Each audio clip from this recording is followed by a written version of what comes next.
Bonjour, bienvenue à toutes et à tous sur Cocotte TV. Aujourd'hui, nouvelle vidéo de présentation et on va vous parler carte mère.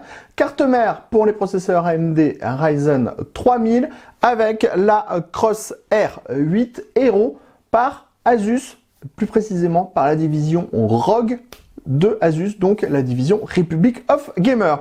Une carte mère résolument haut de gamme qui fait le plein d'équipements, le plein de RGB, le plein de phases d'alimentation. Au niveau du tarif, on sera sur une base de plus de 400 € pour ce modèle. On vous propose de la découvrir, c'est tout de suite, c'est maintenant, c'est sur Cocotte TV. On commence comme toujours avec le packaging. On est sur du packaging ROG, Republic of Gamer, c'est donc noir et rouge. On va retrouver la référence de la carte mère, quelques informations pratiques comme les logos AMD Ryzen pour dire qu'on est compatible avec ces processeurs-là. On va également retrouver la référence du chipset, à savoir X570. On a également une compatibilité SLI puisqu'on a le petit logo Nvidia SLI. On va avoir le Aura Sync. On va également avoir le PCI Express 4.0 qui est mentionné. On enchaîne sans plus attendre avec le bundle. On va tout d'abord retrouver la notice d'utilisation. Après un petit peu de PLV, des planches d'autocollants Asus ROG. On va retrouver les pilotes et les utilitaires ainsi qu'un petit logo ROG Republic of Gamer en aluminium qui est caché sous la petite pochette. On va voir la visserie à destination des SSD M2. On va voir ici les antennes pour le Wi-Fi, les câbles pour le RGB, les borniers pour relier facilement le power on, le reset et toutes ces choses-là. On va avoir 4 câbles SATA et on a également un petit sous-boc Asus ROG.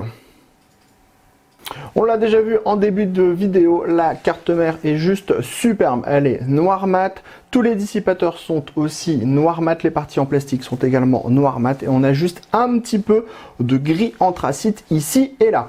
Quand elle n'est pas allumée, donc sans RGB, elle tape. Et quand elle est éclairée avec le RGB, elle tape encore plus. Enfin ça dépend si on aime le RGB ou pas.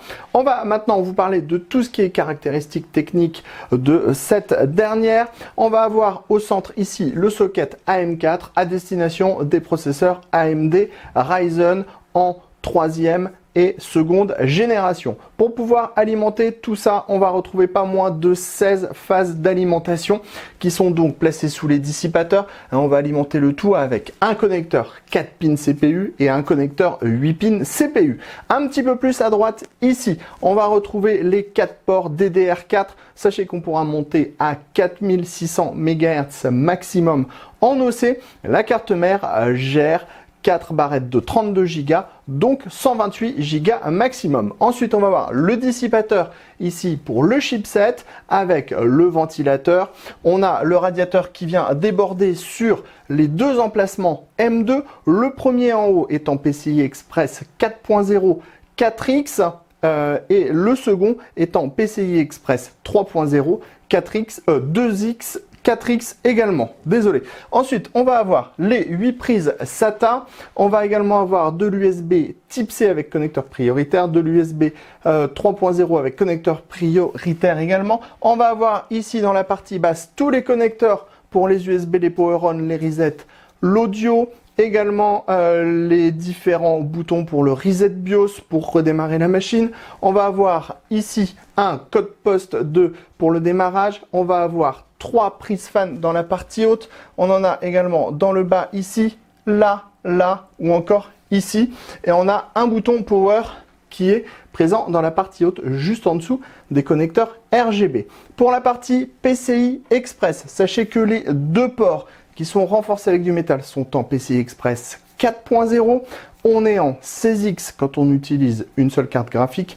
On est en 2x8X quand on utilise deux cartes graphiques. C'est compatible Crossfire et c'est compatible SLI. Enfin, pour la partie audio, sachez qu'on est sur du Supreme FX en 7.1 avec une puce S1220.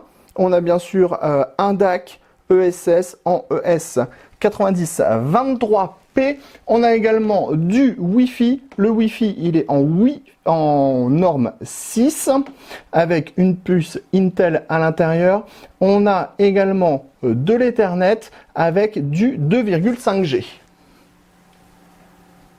Avant de découvrir tous les ports qui sont disponibles à l'arrière de la carte mère, on passe à l'arrière du PCB.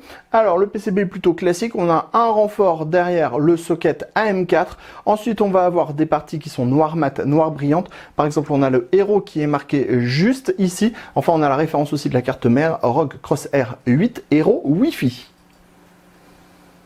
On découvre maintenant les différents ports qui sont disponibles à l'arrière de la carte mère. On a tout d'abord le son en 8.1 avec la sortie optique. Ensuite on va avoir un Ethernet 1000, un Ethernet 2500 ou 2,5G. On va avoir pas moins de 6 ports USB 3 qui sont en 10 gigabits par seconde. Ici, on a 4 ports USB 3.0 plus classiques. Ici, on va avoir les deux borniers pour les antennes Wi-Fi du Wi-Fi 6. Enfin, on va avoir tout à gauche le Clear CMOS et le Reset BIOS.